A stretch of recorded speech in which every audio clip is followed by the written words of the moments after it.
Good evening, everyone. We are live. Hope you can hear me. Hope you've all had a cracking week. This is TRH, the Reconnection Hour by Mr. Perfect. As most of you will know, I'm Terry. I'm the founder and CEO of Mr. Perfect. What is it? What do we do? We bring men together at barbecues across the country, currently in 32 places, to create communities and connection for the betterment of men's mental health and to reduce isolation. What is TRH? Well, we chat to health professionals and other people doing incredible things in the world of connection, men's health, and mental health. Disclaimer, triggers, anything. I kind of mentioned this at the start of everyone. It's not too formal, but we will be discussing mental health.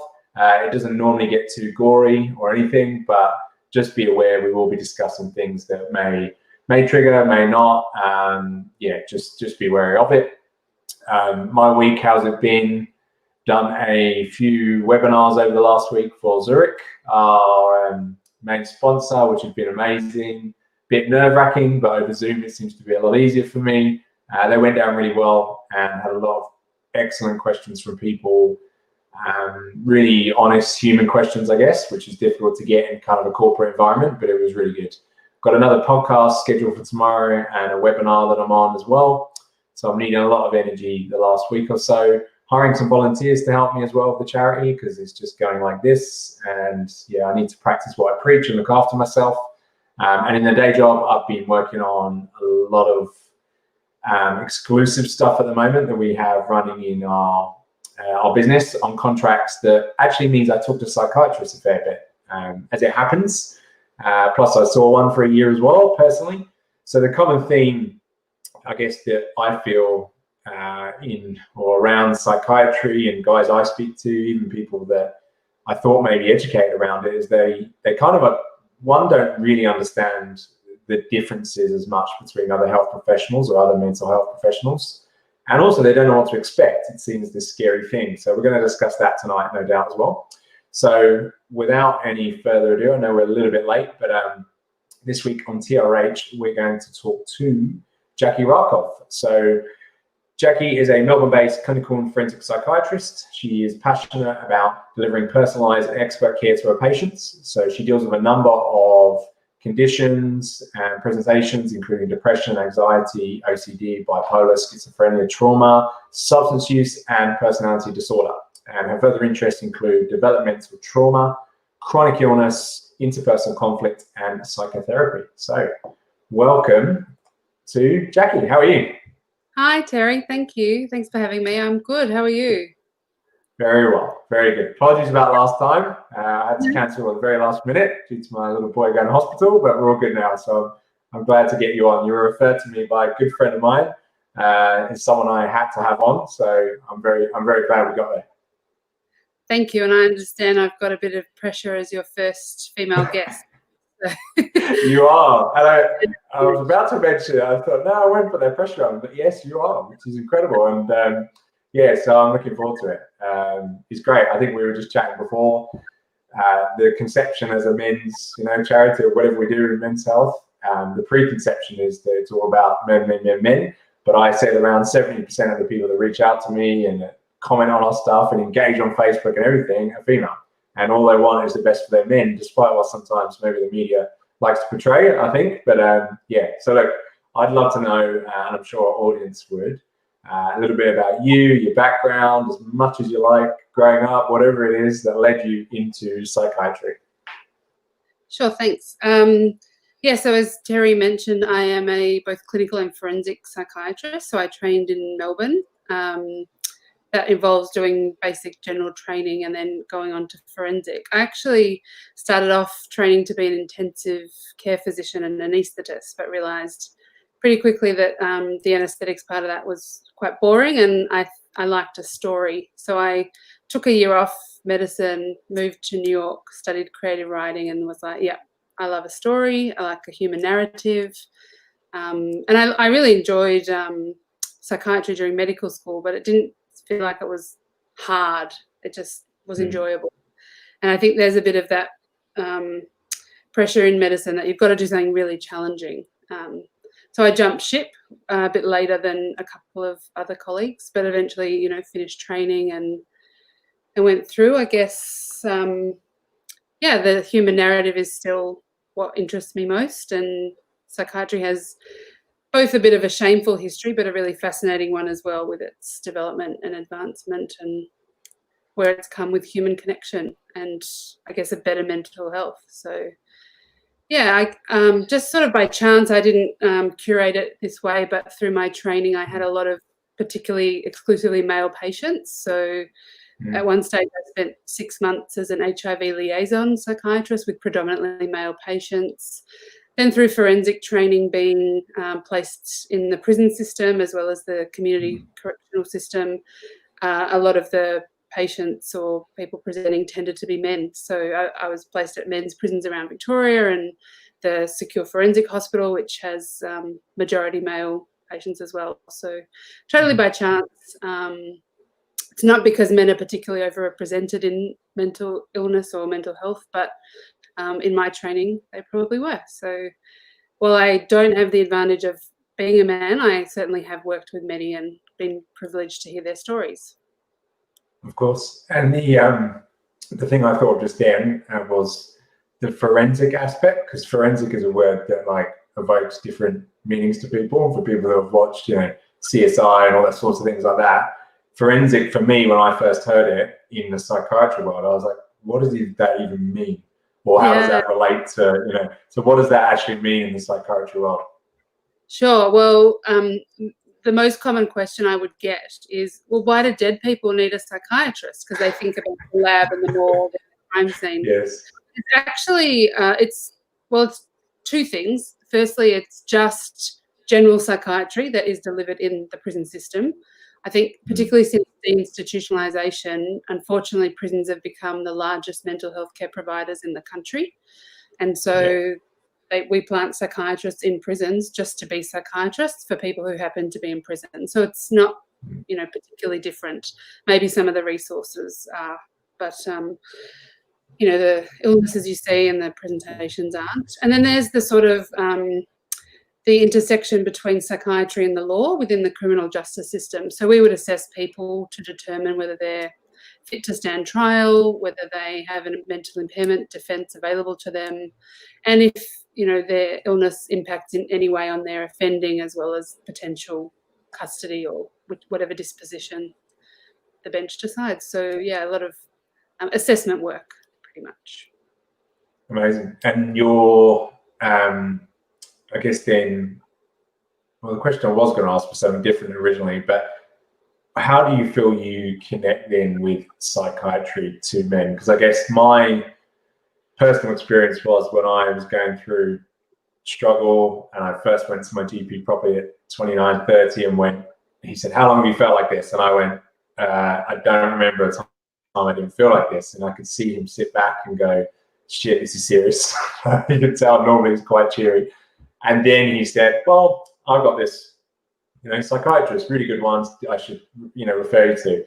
And I didn't really have an idea what that meant. And my first thing was to just go, that's for crazy people. It's not for me. I'm not going. And I didn't say it. It wasn't my kind of personality, but I was almost hinting back at him that. And eventually I kind of gave in and went, okay, I trust what you're saying. I should go. So thankfully, it wasn't scary it was scary turning up, but the actual experience was not scary. Yeah. How would you describe what that experience is like or should be like for men, considering we have this just view of it that it's very, scary and cold and everything else? Yeah. Well, I think there's so many layers to that, aren't there? There's even getting to the GP is kind of a leap because it's acknowledging that something's not perfect. Absolutely. I mean, those statistics get thrown around a lot about men dying of suicide 3 times as often as women, and 1 in 5 men will have anxiety, 1 in 8 will have depression. But I think we then have those the hangover of gender stigma where it's like you should be able to handle it yourself, you should be in control, you should be perfect. So there's a few barriers there, and I think the societal awareness is great, but then what happens after that, we don't have it's as transparent as I think it should be. So most people should go and see a GP. They should have one anyway, ideally, someone that knows you more. And you just talk to them about what's going on, and they would determine whether you are sort of more appropriate for a psychologist or a psychiatrist, or where you could be managed by them in-house. A lot of people don't know the difference between a psychologist and a psychiatrist. So psychologists train, most generalizing, but mostly in talking therapies. And psychiatrists tend to train through the medical model and then into mental illness, probably more serious mental illness, things like schizophrenia and bipolar, which you wouldn't treat exclusively with psychology. A lot of psychiatrists are also trained in talking therapy. Some psychiatrists choose not to prescribe, and they do exclusively that. So you kind of do have to muddle your way through and find the right fit. A few other things people don't know is, I know there's been a lot of publicity around the 20-session increase for psychology and medical rate, but psychiatrists, you can get 50 sessions a year rebated with a psychiatrist. So ultimately, it's usually a bigger out-of-pocket fee, just by virtue of being a specialist, and I guess what everyone else is charging. But then by the time you reach your extended safety net, you get 85% of the fee back. So it becomes pretty affordable. Like, I've got some weekly therapy clients who are $30, $40 out of pocket a session. That's quite doable for some. Yes. And obviously bulk billing people and all sorts of combinations.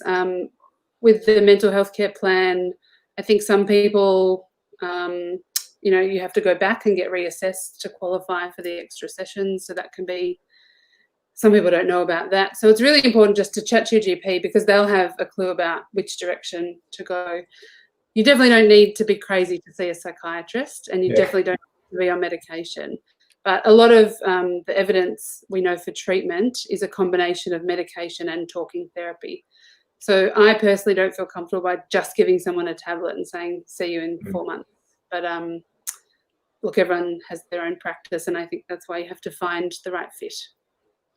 No, of course, yeah. And just today I had a coffee with someone who's interested in getting involved in the charity, and he turned up and he sat down. He's 27, like ripped guy, good-looking guy, and he said, "Oh, tell me about you." And we got talking, and then he delved in a bit about his background, and he said, "I've been to see when things hit the fan, I saw a psychiatrist and blah blah blah." I was like, "Wow!" Like, I actually, even now, I'm surprised when guys tell me that. Like, to open up and to be as bold to say it, and I shouldn't be, because actually I know it's actually fairly, I say normal, but the more people I speak to through what we do have experienced it. So it was really refreshing to hear him say that today. This is a guy who's like, successful and does everything else he does, and yet he just opened up like that. I was like, okay, wow, he said the word. Which is pretty amazing. But I specifically, I guess, with men that you see, what do you feel helps them connect to you or to psychiatry in general? Like, how your approach, or what have you seen as themes that generally helps them connect? Sure. I think, I'd be pretty surprised if anyone made a big deal about someone coming to see a psychiatrist. So because it is normal for us to be on the receiving end, we just normalize it. And obviously you want to hear their story and be like, well, how can I help you? What's going on? Some advice that a mentor once gave me when I started training was follow the affect. So that's like the emotional state. So really trying to understand what's going on. And I think in part of our training, we learn a lot about defense mechanisms and the interpersonal relationship, that we have with the patient or the patient has with us, and thinking about, well, what's not being said here? Where am I going to do the work? There's a lot of, because of those kind of self-beliefs and stereotypes, everyone's got to be perfect and in control. And I think sometimes, men in particular do have a reticence to not disclose what is imperfect and what is out of their control, because it's sort of admitting it out loud, and it's like escaping mind where you've locked it in the back of your brain. If you can show them that you're also imperfect, like often we'll prescribe a medication that isn't effective, or there may be side effects, because that's why there are 25 different antidepressants. There's not one size fits all. And that can be what draws people in to say, oh, she's not perfect either. Maybe I'm allowed to let my guard down and show a little imperfection. I mean, there's different spectrum, obviously. If you're suffering like a serious mental illness with overt symptoms that are distinctly different from what they were before, you would talk about them and just be like, all right, well, how do we get you back to your normal function? Because the sooner we treat things, the better. Yeah, I guess it's like just not making a big deal about it, because it's not that they've come to get help. I think I found that with both my psychiatrist experience and psychologist. It was almost like carbon copy of the first few sessions, was just this very slow, like me being reticent, like, okay, I've given it 10% of what I wanted to say, and then I gradually gave it a little bit more. And I think we got into the fourth session, and I just went, he must have said something. He obviously knew what he was doing, because he was building to this and mentioned the thing I didn't want him to mention. And then I just went, I bawled my eyes out for 10 minutes. I couldn't say anything. I felt like I bloody ran a marathon when I came out. But the relief of that day, it was just ridiculous. And then we started to kind of go back, I guess, and not so much go back, and we got all that stuff out, and then we knew, okay, well, here's the point we have to work from. And I was amazed that I assumed he would go, okay, now tell me about, like, we'd have to go through every bad thing that ever happened to me as a kid and all this stuff. And that's just the way, like, maybe it's the stereotypical thing we watch in TV, and like we assume they're going to ask you about all these things. And yet he said it to me. I remember him saying it very clearly. That's helpful if you want to talk about it. If you want to talk about it and you want to get off and get all it off, he said, but I'm not here to keep going over this trauma and trauma and trauma. And he said that we want to get it out, but we need to have a point where we're going to move forward. And that was like an eye-opener for me. I'd never been told that. I'm almost 30, sitting there going, shit. So it was refreshing to hear that. It's quite funny, because I guess there's the, if you're coming for the, like, let's treat a hardcore illness or let's explore something in therapy, obviously different trajectories. And I think often all of us would tend to do an assessment in the first session or few. Lots of questions like, who are you, what's going on, where, tackling everything, formulating, kind of coming up with your narrative. And then it's like total reverse. I'm like, well, now you're driving, it's your therapy. And I think a lot of people find that quite confronting, because there is nowhere in your life where you have 50 minutes usually to just talk about yourself. Like, usually you got to ask about the other person, social graces, all that stuff. So it's very new for people, especially men who have been like often the breadwinner and the provider and the rock. Everyone comes to you, but you've never had that outlet, and it's pretty confronting. And I often say before people embark on therapy, I'm like, this is going to be confronting and sometimes excruciating and sometimes exhausting, but that's how the magic happens. That's the work. So just be ready. Like, could resonate with that. And that was I remember that particular session that happened. I had to go back. I stupidly booked lunchtime and then had to go back to work. And I sat there at my desk, like, I can't do anything. The next 3 hours I was exhausted, but it was a good, you kind of needed to happen. But you're right, having that point where we don't feel, when it's a guy, or in general terms, have that amount of time to talk about themselves to someone who's listening, but we've not really been trained to do that and be as open and as honest and as vulnerable. So it was confronting, but wow, like the work that went in.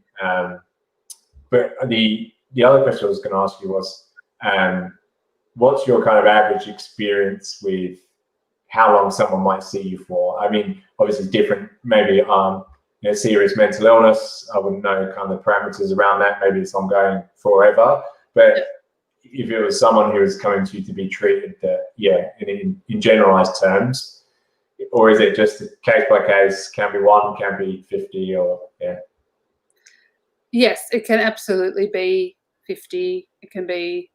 Some people don't come back after a few weeks. It really depends on. So I guess I do have a job where I work with pretty much exclusively serious mental illness in the public sector. That's mainly schizophrenia, comorbid substance use, bipolar disorder. And they're they're lifelong conditions, so they're always going to need treatment. It's like if you have a chronic illness of heart, lungs, kidneys, you still need a specialist ongoing. The thing with, I guess, more the therapy and anxiety, depression, high prevalence conditions is like what's actually going on. So if you've started a medication with your GP and then you finally get your appointment once you're off the wait list with the therapist, and you start to think about what's going on, what is it? Is there a lack of intimacy in my relationship emotionally? Am I struggling with my sexuality? Is my career turned on its head? And until you talk those through, the tablets aren't going to fix that for you. So I think the tablets can maybe dampen those acute symptoms, but you've got to kind of nut out with your therapist what's actually going on. And I mean, I don't know, how long's a piece of string till you get through that? Like I had a lovely young patient recently say he had that sort of same story, severe anxiety, treated by GP, wasn't really getting better. We've talked about some stuff, and he's like, bloody oath, like no wonder everyone's on tablets. No one talks about anything. I was like, tell everybody. Get them talking. So, yeah, there's no real answer as to how long. And I think because a psychiatrist, you can get 50 sessions, there's no reason you wouldn't, by the time both of you have a bit of holiday or time off, of course, be seeing them every week. And I didn't know about the 50. I had no idea about the 50 session thing. So that's something I've learned, and hopefully everyone else has learned as well. But the story you just mentioned there, again, I remember coming out maybe the second or maybe third or fourth, and I've been prescribed a very, very small dose of medication, which I took for a couple of years. And I went to the pharmacist nearby, and I was like doing it very covert, like thinking, oh, this would be a really discreet thing. I'd never done this before. And I remember standing at the desk, and the lady said to me, and there was two people behind me, and she just said, oh, is this for depression? And she shouted out like this. I was like, oh my God, I'm upset. But I almost laughed because I was like, that just kind of, in a weird way, like just broke this ice for me. It made me, okay, it's fairly not normal, but it's technically a breach of confidentiality. Yeah, I know. I was stunned. Like, I'd been worried about it, and then when it happened, I was like, okay, whatever. Like, and not soon after, I told the world about everything anyway, so the cat was out of the bag. But one of my questions is going to be, because of this, different people, different treatment options. Myself, I've had GP, psychiatrists, psychologists at varying intervals for varying amounts of time with some medication, etc., other things involved. How closely do you work with psychologists and GPs? Is there any interaction, or how does that work? Does there have to be any, or Well, I guess if a patient intends to claim Medicare, they have to have a referral from the GP to see us. And I don't even know if it's the law, but I'm pretty sure, at least collegially, we do have to write back to the GP. Thanks for referring Terry. He came to see me. If you're then embarking on therapy with them, you wouldn't be writing every week after you saw them. You would probably say, I'll update you if anything changes or any medications. Obviously, if you're dealing with sort of more complex polypharmacy prescriptions and mental illness, you'd probably write a bit more often. So I think GPs are definitely our closest liaison. And psychology kind of as required. I guess because I do practice therapy myself, I don't have so many people seeing psychologists, but some absolutely do, and we write occasionally. But there's no real formula. It's kind of like, how are you going? How are your medications? How's psychology? And then but I think it's a very important triad for some people. Definitely. I remember my psychiatrist. He was quite old school. He's a lovely guy, and he would handwrite, write this letter back to my GP. I found that fascinating. But it kind of leads me on to my next point with the whole, at the moment, telehealth. In my day job, in my interests that I do outside of this, I write a lot about health tech, and I research a lot about health technology, and of course, the buzzword telehealth, telemedicine. How involved are you with that right now? Did that change overnight with COVID for you, or were you doing it already, or how does that work with you? So before COVID, I think the only thing we were doing with telehealth was rural psychiatry. because obviously access. So I have an office in the city that's probably very dusty because I haven't been in there since March. So that 2 days a week shifted full time to Zoom all day for 2 days. Wow. And so I think there's a really significant benefit is that you can see anyone from anywhere. So I didn't assess it with someone in Nambour, Adelaide, like everyone's accessible. And it also means that people who were previously having to take 3 hours off work for a 1 hour appointment now just take the 1 hour for the appointment. The downside is, I think, well, the human connection, because I have some patients I've never met in real life still, because they might have come after March and we just do therapy. But the other thing, I mean, I found when I was doing therapy as a trainee or receiving therapy was that I would drive to therapy, and that's kind of like a foray into the space, and then you would drive out, which is a bit of debrief. But now it's like there's no shift, that you just move on to the next Zoom meeting, and it's probably work related, so you don't have that decompression and digestion time that you may have had before telehealth. I think ultimately it's not really going anywhere, so you'll get used to it. But hopefully we can see our patients back on the armchair soon. Absolutely. And I think again, my experience, my psychologist at the moment, he moved to Melbourne last year, and then he said, "Oh, well, we can catch up over." And the automatic thought in my head pre-COVID was, "Oh, I'm not going to see him anymore. Like, what am I going to do?" Like, that literally was my thought. I can't speak to him in any formal manner, so therefore. And then when it happened and we kind of re-engaged again, we just said, "Oh, we'll do the first one over, on telehealth." And nothing. Once I got into it, the first couple of minutes, I'd seen him for 1.5 years before we did it. It was no different to me, but it was because I'd already established a very good relationship with him and had that kind of connection. So it must be really tricky. I can only imagine like the first time for someone, if it makes it harder for a man or for anyone. But yeah. And I think, some people don't have privacy at home, so I see some people in the car, like they log in on the phone. But ultimately, just dive in. We make it work. It's like, again, it's not like, wow, thanks so much for addressing your mental health. It's like, let's get to it. Just That's good. Someone just commented actually, spot on regarding Zoom fatigue with meeting after meeting without a debrief. There you go. Yeah, because I feel like go ahead. I think it's a sacred space for a lot of people, I think it should be. And so you're doing something for yourself. It's like, after gym, you would shower and get changed. And I think that downtime after therapy is important to like digest and chew on what's just happened. Yeah. So generally speaking, let's say this wasn't telehealth that you were seeing someone over. What advice would you give to someone that knows they're coming to see you or any psychiatrist, so they've been referred by a GP and they're kind of embarking on that, in 2 weeks' time they're coming to see you? Is there any kind of like prep work or something you'd advise guys do potentially before they come? I mean, I just turned up and I had just straight in. And I had no idea what I was doing. But is there anything you think they could be doing beforehand? Yeah, I think actually just turning up is really important, because I've talked about this with a few of my regular patients. Is like, if you come in with a list, I want to know what's actually not on the list and what are you trying to avoid. Yes. Because that's a defense mechanism to come with a shopping list. I'm so in control, I'm organized, these are all my problems, the end, and that's not usually the case, because things flow organically, and I think that's the more interesting stuff for you to work through, and that's the more interesting stuff for us to work with. Absolutely. Having said that, look, someone's going to hate everyone. So if you go and see a psychiatrist or a psychologist and you're like, that was shit, don't go back.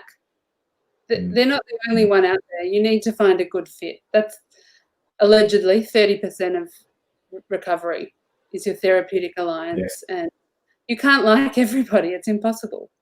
And they won't understand you sometimes. I mean, we tell hard truths. We challenge people on their rationalizations, and not everyone's going to want that. Some people want to there. I think that's probably a waste of your time and money. But everyone's got their own fit. So definitely don't do homework. Feel entitled to ask questions like, what modality of therapy do you use? How much is a session? Like, ask before you go. Don't get blindsided by anything.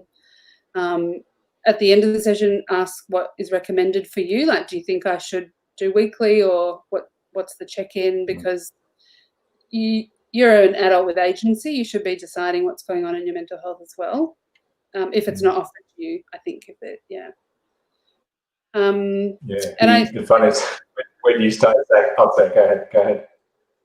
I'm not. I just noticed the question or the comment up above about trauma, and I think that whether we acknowledge or don't, someone's had trauma in some form or another, whether it's nuanced or overt, and bringing that up can be quite confronting.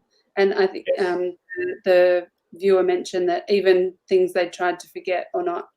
The thing you have to remember is no one's forcing you to talk about anything. It's sort of in your interests to give your narrative. But at the end of the day, that trauma doesn't define you. You're something other than that, not because of that. It's just part of your story. And hopefully you're there to overcome and maybe encapsulate it in your journey and move on.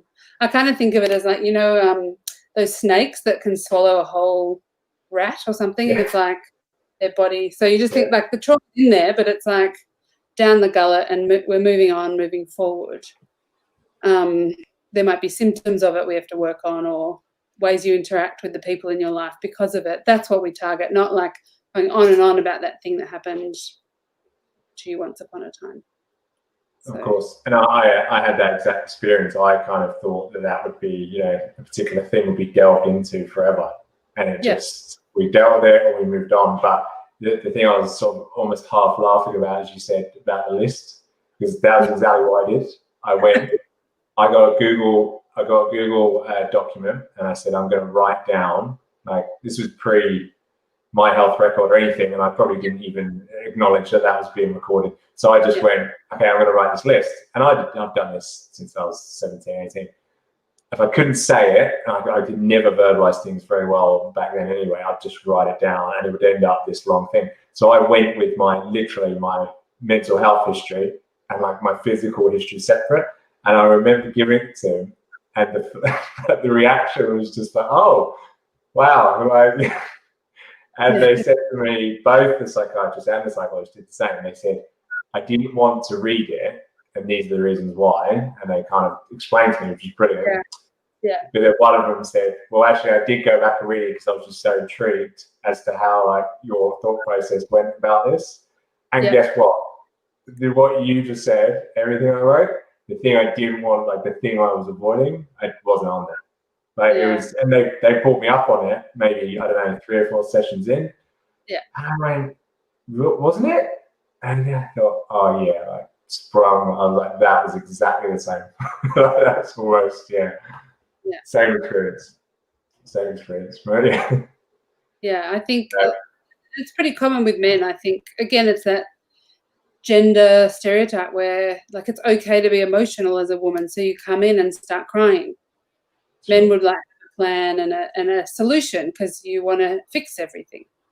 And obviously I'm generalizing, and not all genders kowtow to that stereotype, but it's absolutely, we see it. And I mean, for everyone watching, like Terry and I didn't coordinate that list chat. It was that was weird. I was going, oh, did she know something about me? We read minds. No, we don't read. Let people tell us what's going on first.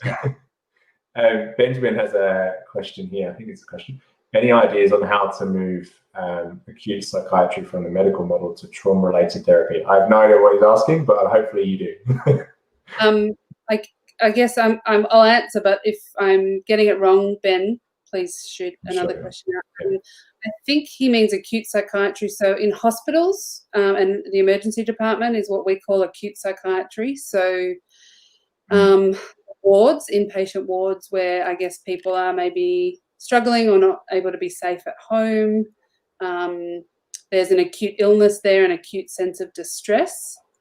I think, look, I have to agree with you. I don't think inpatient wards are particularly therapeutic or rehabilitative, and I think it's a shame. Unfortunately, because they're funded by hospitals, they have to answer to hospitals and hospital KPIs and hospital budgets and hospital, inpatient and hospital expectations and numbers and things. So I think in days of yore, when it wasn't like there wasn't such demand on public services, hospital admissions were weeks long, and you could do this longitudinal assessment and find out about the person. And now I think the average length of stay is 2 weeks, which might sound long, but that's really like a first episode of severe psychosis, which might be a month or two, and then 2 or 3 days for someone else. And like, you don't waltz into a ward feeling like a bit bad. Like, it's kind of bad. So I think the ultimate thing is to, well, unless it's your first episode, have a really strong support network outside the hospital. So your GP, your psychologist, your psychiatrist. And should you require an admission, they should be as short as possible to get you good enough to be managed safely in the community with the network that you trust. I mean, you ask a great question. I don't have the answer, because we don't have the money to be funding, endless admissions, and then they would turn into institutions. And I don't think that's particularly therapeutic either. I think for people who want meaningful recovery from their acute episodes, they do want to get back to their function, but it has to be safe. So finding that tipping point. You're not going to have great psychiatrists everywhere you go, whether it's the ward or the community. We're a mixed bunch as well. And I think having kind of the network outside that is going to be able to hold you so you don't feel like you're left on the curb once you're discharged is probably the way that, I guess trauma can then be addressed. I think the wards create a lot of trauma for some people. There's high dependency units where you're locked in, and some people require injections. Some people even require periods of seclusion, which is not, the romantic side of mental health. And that's pretty traumatic. Like, if you're already paranoid and stressed, to be then very confused, feeling isolated would be, I imagine, quite traumatizing. Yeah, it's because I get asked questions all the time from people, through Mr. Perfect, or even through sort of work channels, because I know about healthcare, and I know very little about, I guess, what we try to do, Mr. Perfect. What we've reinforced over the last 4 or 5 years is, it started with my kind of story, and then it didn't, I didn't hit crisis, and I probably should have gone to something like that at some point, but somehow I did what I did very well, which was like repress, next day come back round and carry on, and let it just keep building up. And we are very about, we love, this is like the paradise, right? This is the ideal in the next generation, that people wouldn't ever have to suddenly go into the hard end, what I call it, as I've termed it recently, and access what we might do and hundreds of other social support groups do first. And yes, they might come and go, actually, this is not enough. Like, I need to be on the next rung, and I'm up, here. But unfortunately, they don't even know. They kind of assume, when people talk about Mr. Perfect to me, they sometimes go, oh yeah, suicide prevention, blah, blah. And I say, no, like, we're not, we're down here. Like, we're not at this end. That's not my expertise, It's really tricky. When you say mental health, it's so generic that you almost do it in service, Yeah. I was just sorry, I gave a thumbs up to Ben, who said, no, it's great. Oh, of course. I think, so I have patients who have serious mental illness, and I've had people who take overdoses and attempt suicide. But, I had I'm thinking of a man recently who, he went to the emergency department, or his wife called the emergency department, and he spent a night there and 2 days of CAT team follow-up, and he had an appointment with me because I was already his treating psychiatrist. So, like, he didn't need that long tail of hospital-based care, because that was already part in process. And then Sue has commented here, I wonder how we the continued focus on trauma experience rather than the diagnosis and labeling. You need a loud voice. I'm not sure what's going on that. I'm not sure I understand the continued focus, but yes. Look, I think labels there's two sides to that coin. They might be unhelpful if you feel pigeonholed and stigmatized and unseen, but also evidence-based treatment is based on diagnoses and labels. So if it helps guide treatment, I think that's fine. I like to say that a rose by any other name is just as distressing. Like if you walked in and said, I'm feeling whoopsie-doo, like I don't know what that means and how to explore that. But if you say, I'm irritable, I'm sleeping too much, I'm like, oh, okay, well, we're talking criteria for depression and I know how to treat that. So, I mean, I try and take, like, there's maybe a label, but you're actually a person with a story and a collection of problems. Let's treat that. And I think if you're not feeling that from your treater, then you probably would be best getting another one, because if they're not incorporating all your experience, your current function, your current experience into treatment, you're not going to have a loud voice in that room, let alone a loud voice anywhere in a broader community. So Sue's mentioned medical model. I guess we are medically trained and we do have to, use evidence-based treatment. So I'm not sure. It's not designed to be oppressive. And as I said, I think if you're getting that experience, it's probably maybe not the match for you. Because ultimately it's you and your doctor in the room, or your psychologist or your GP. You need to feel heard. Yeah. And the label thing is interesting because I think I thought, so at 23, I was probably at the darkest I was, and extremely in a sort of bad way. I didn't want to think that I had a label. It was so I was seeing a girl that had clinical depression, and I still managed to dissociate myself from that and go, what is this? Like, why is she acting like that? When, I was going home and doing almost the same thing. And I brought up depression on Google, and I matched like most of them, but I didn't match all of them. So I just put it down and put that aside. And then when I finally got the labels, that was really important for me. They went, yes, you have suffered from PTSD, from trauma, depression, anxiety. And I went, like, it wasn't the end of it, but it was like, not that it justified everything. We just went, okay, like now I can move past this next point. Yeah. So I think it was really important. Some people find that freeing. Some people probably overshoot and think it's externalized, and start, like, just because you're a jerk, you can't blame that on having anxiety. Exactly. So there's that extreme externalizing, but then there's, I suspect, who Sue's probably advocating for, is people who find it reductionistic and impersonal, and we have to keep that in mind as well. But people are individual, it's a bit different. You're a cardiologist, you read some ECGs, this is sinus tachycardia.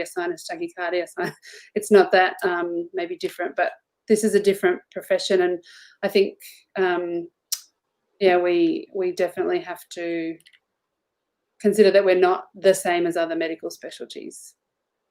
Absolutely. And I get a lot of this in my day job. I need friends who are doctors who I talk to and who are very sort of, when we open up as friends and they're honest with me outside of the clinical realm. What is your experience? Again, you obviously probably can't go too deep on it, but generally of the pressures on medical professionals in your field, and I hear a lot from general practice as well, of the amount of presentations that come to them now, where maybe they feel they can't help, or they put on this face and they might seem cold, but it must be, how do you deal with that? Maybe not you personally, but how do you feel about other doctors dealing with that? And is it a struggle, or is it a real issue, that how they deal with their own issues and their own challenges because of this system? Look, to be honest, Terry, I think if we worked 24 hours a day, we'd still be able to fill our books and then some and have a list. And it's really hard, as I mean, as people who go into a profession, well, you'd like to think, and I'm speaking from the majority of people I associate with, caring and empathizing and wanting to help. It's so hard when you have to say, my books are closed. I can't take on new patients. And I think a lot of us have secretaries who kind of do the gatekeeping to say, sorry, it's not the mean doctor doesn't want to see you. It's literally she has no hours a day, because we have families and health and lives that we have to look after as well. I worked briefly at the Victorian Doctors' Health Program, which is a free and confidential service for medical students and doctors who are struggling with their own mental health. It doesn't have to be psychiatry. Yeah, sure. A doctor. And, during the bushfires and COVID, I mean, wow, we were getting a lot of calls. So I think the pressure flows on. Like the sicker the population, the more burdened the healers. People talk about things like self-care, but what does it actually look like? Is it like kumbaya and a bit of incense, or is it like saying no to commitments, saying no to time, saying, no, I'm not going to see patients till 9 p.m. from 9 a.m. I think self-care is actually quite robust, and it might look like you're being an asshole to your friends or family. I'm not going from coffee to lunch to the run to walk. Like, I need some time, I need some downtime, and prioritizing yourself is the most central part of self-care. So whether you're a doctor or a patient or both, you might be one and the same. You've got to learn to say, no, I'm putting myself first, which is hard, and I think especially for men. Yeah. And what's your, I guess, hope then for a generic question, but what's your hope for the system and the way it operates now and the way it could be in the future? Specifically for men, like, is there any improvements that can be made? Is it just something that is going to take forever? Like, I'm quite hopeful about it now. Now I know a lot about it, and I know it from many angles. I'm hopeful there's change. It's just a very gradual, And for a country, Australia, my friends say to me in the UK, but why would it ever be, Australia's like the land of gold, and you went there and all these beaches, and that's just their perception of how mental health is here. It's so broad, and I could rant for hours, but I think you've had this experience and these major learnings, and now you're a parent, and so you will parent differently to how you may have been parented, because I think if no one had parents, no one would be in therapy. So I mean, very true. So, you will learn to validate a child just for being, rather than their accomplishments. Learn to read their emotional state rather than just expect them to be seen and not heard. Like, things are shifting, and I really think that good parenting and considered parenting is where we're going to see end user change later down the track. So obviously we can't fix that, but I think if people have awareness about emotion and interaction and vulnerability and connection, that can start early and foster a better health, hopefully less trauma. I mean, everything's coming up now: child abuse, sexual abuse, domestic violence, coercive control. Like, it's all bubbling over, obviously overwhelming the system. At the pointy end, where sort of Sue and Ben were talking, when it's people are at crisis point. I mean, we've got a Royal Commission in Victoria for mental health. I know there are more beds coming. I've heard they're not coming until 2023. I don't know if that's substantiated, but I mean, that doesn't fill me with hope. The hospitals are overflowing, and it's not good. It takes, between starting medical school and finishing, it took me 15 years. Like, you can't get a psychiatrist overnight. So all this money and funding, that's great, but who's gonna do it? Who's gonna do the work? So I think, you want to go to high schools and just scream at all the kids and be like, if you want job security, go into mental health. Like, whether you're an OT or an orderly or a nurse, there will be work, and it will be rewarding, and it'll be meaningful, it'll give your life purpose. But you can't do that. It's probably a bit coercive.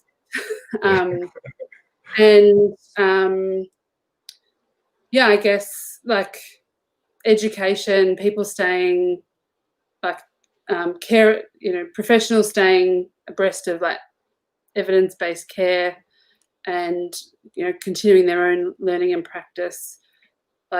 you want more people helping others, but you want good people helping others. Like, you don't need more invalidating conveyor belt psychiatrists who are like 15 minutes and go on. Yeah, look, I'm not shy to ruffle feathers and be opinionated. So, but I think that's the kind of advocacy that the health sector needs. Like, we have a college of psychiatrists who definitely advocates for the public, but they're obviously bound by themselves. They have to have a bit more decorum than, say, the individual would. Yeah, I mean, all this money comes through. You don't know what to do with it. Intervening early is literally perinatal care. Like, being careful about, should you be having children? Do you have too many children? Can you support children? Will you be able to emotionally validate the children? And so on and so forth. Education in the home as well as the school. I love what you said then, because that was why you literally are reading my mind. Because I think the other day when I had a bit more self-reflection, and I just said to myself, I was going, we seem to like focus on this down here and go, we need more doctors, we need a better system, we need this, chuck some money at it, that will make it better. When, where does this stuff start? Like, the majority of it anyway. So obviously a serious mental illness, very different. It might be from day one, it might be because of an accident, it might be from all sorts of things. Yeah. But it literally starts there. That's why I'm so cognizant now of, it's a lot of things I talk to my psychologist about with my kids and my two boys. And I say, well, most times when I feel guilt and shame are when I've shouted at them, or I've just been, like, it's very rare, but if I've just had those moments where I'm doing what I said I wouldn't do. And it's not often, and I obviously weight that bigger than the other stuff and that. But it truly is. It starts day one. Like, hopefully the majority of us wouldn't get there.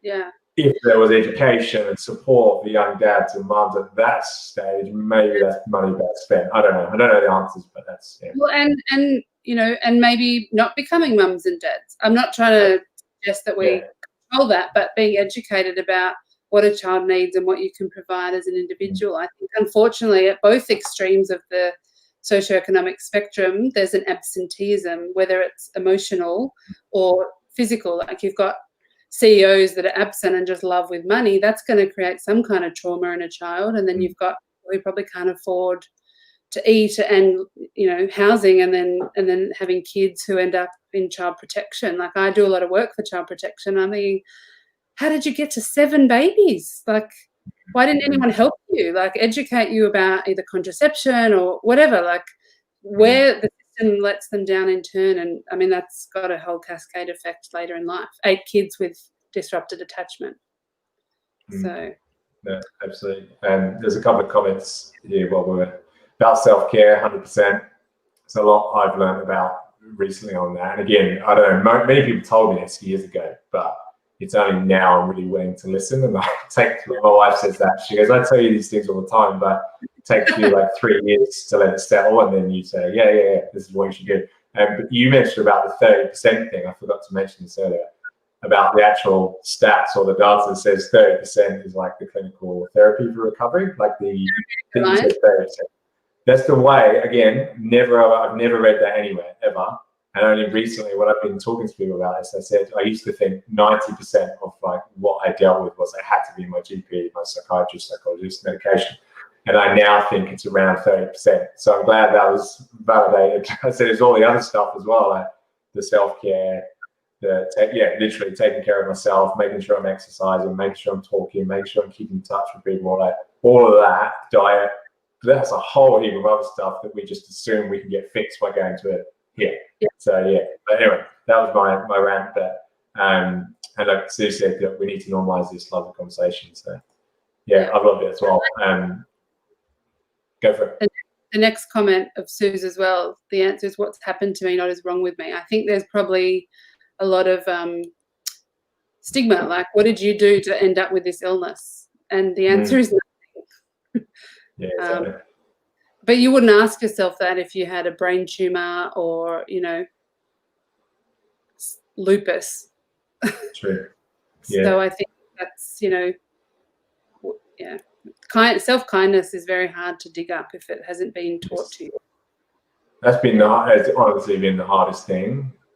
Absolutely the hardest thing for me to work on in the last 5-6 years, and it's going so much better. I'm like on such a good track with it, really good track with it. But man, that took some work. That took forever, like, to get it moving, and a lot of false starts, and a lot of reflection and doing the right things. So hit and miss, but what my doctor says is we're all a work in progress. Like, he just reminds me of that, like, all the time.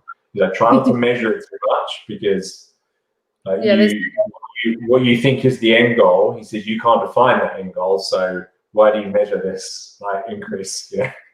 Anyway, and I guess, like, we're almost at the end, but I normally ask at the end well, first I'll ask you any sort of final, I don't know, tips, advice, suggestions for men or anyone, I guess, seeking mental health help.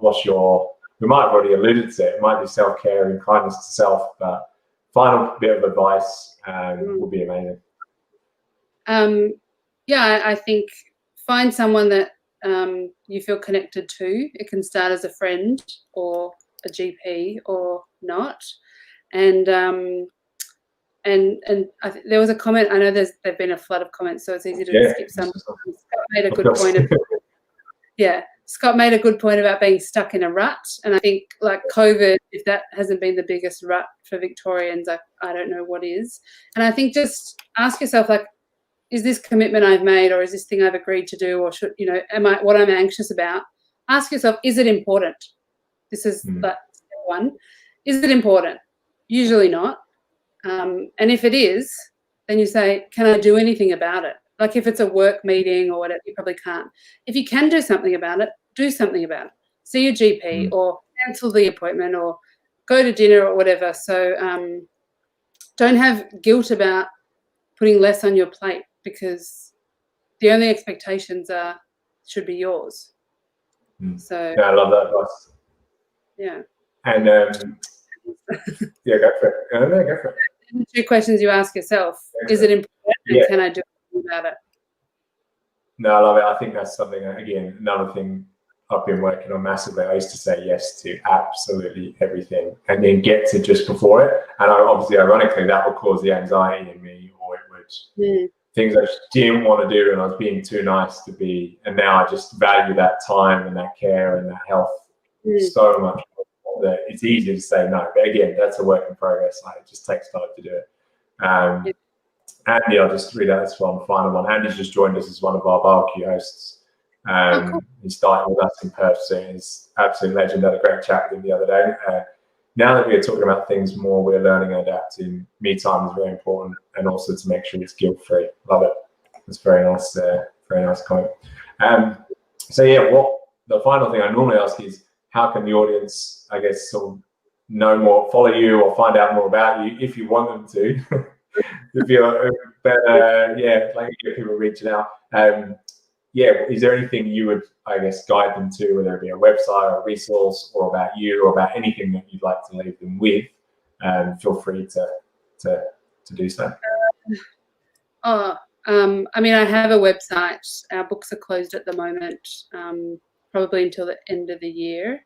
But always happy to divert resources or. Amazing.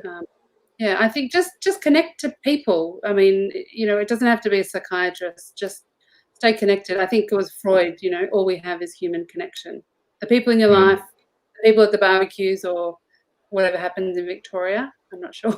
Yeah. And then, well, they've been postponed for a while, but they'll be coming back soon. We hope. Fingers crossed. Yeah. Just stay connected, and then ask yourself, is it important, and can I do anything about it? And get help, because it is out there. You'll find your match. Excellent. Yeah. Look, thank you so much for your time tonight, Jackie. I could have literally talked for 5 hours. I do feel like you read my mind tonight anyway, but everything you said, I was like, yeah. But anyway, thank you so much. I really appreciate it. I'm sure maybe next year we'll get you back on, because I'm sure there's lots more to say as well once COVID ends. But thank you so much, Jackie. It was a pleasure. All the best. Take care. See you. Bye.